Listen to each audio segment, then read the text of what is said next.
जुलाई 1518। ये वाक़या है फ्रांस के एक शहर स्ट्रासबर्ग का। एक आम गर्मियों का दिन था और सब कुछ बहुत नॉर्मल था। और फिर कुछ ऐसा हुआ जो हिस्ट्री में शायद दोबारा कभी रिपीट ना हो। अस्सलाम वालेकुम दोस्तों, यूर वॉचिंग क्लू टीवी।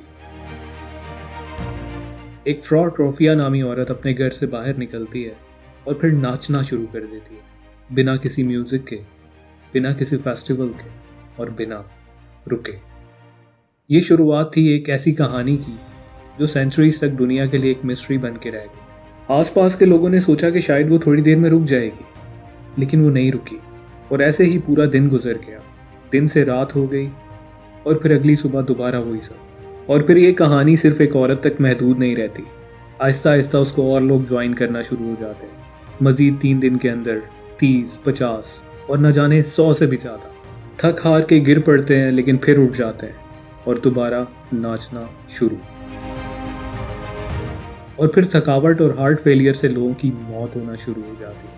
और हिस्टोरियंस के मुताबिक तकरीबन 15 लोग इस सब में अपनी जान से हाथ धो बैठे। और ये सब भी बिना किसी म्यूजिक के, बिना किसी रीज़न के, सिर्फ एक स्ट्रेंज अनकंट्रोलेबल फोर्स की वजह से। अथॉरिटीज़ कंफ्यूज हो जाती हैं। लोकल डॉक्टर्स सोचते हैं कि शायद ये खून की गर्मी की वजह से है और शायद इसका सोल्यूशन और ज़्यादा डांस जो उनकी एनर्जी को ड्रेन कर दे। सो इसलिए म्यूज़िक बैंड्स को बुलवाया जाता है और पब्लिक प्लेस को डांसिंग एरिया बनवाया जाता है, यही सोचकर कि जब तक एनर्जी ड्रेन ना हो जाए ये लोग नहीं रुकेंगे। लेकिन इस सबसे सिचुएशन और ज़्यादा ख़राब हो जाती है और लोगों की अमवात में इजाफा होना शुरू हो जाता है और शहर का माहौल इंतहाई खौफनाक हो जाता है। लोगों के लिए शायद एक सुपर नेचुरल मिस्ट्री बन चुकी है। अलग अलग लोग इस पे अलग अलग थ्योरीज पेश करते हैं। कुछ कहते हैं कि ये कोई कर्स है, कुछ कहते हैं कि ये पोजेस्ड थे और कुछ कहते हैं कि शायद मे बी पागलपन या फूड पॉइजनिंग। और सेंचुरीज तक ये मिस्ट्री बनी ही रही, कोई सॉलिड प्रूफ नहीं था। और इवन आज भी अगर हम इस बारे में बात करते हैं तो हमारे दिमाग में एक ही सवाल पैदा होता है कि आखिर वो लोग क्यों नाच रहे थे, और वो भी ऐसे पागलों की तरह। आज मॉडर्न हिस्टोरियंस और साइकोलॉजिस्ट इसको मैस साइकोजेनिक इलनेस कहते हैं।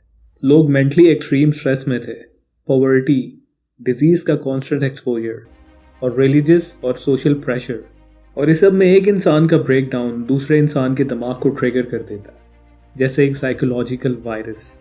और ऐसे में बॉडी अनकंट्रोलेबल रिएक्ट करती है। सिम्टम्स बिल्कुल रियल है, लेकिन कॉज साइकोलॉजिकल। सो इससे साबित होता है कि वो लोग एक्टिंग नहीं कर रहे थे, ना ही उनको अटेंशन चाहिए थी, लेकिन उनका नर्वस सिस्टम उनके कंट्रोल से बाहर था।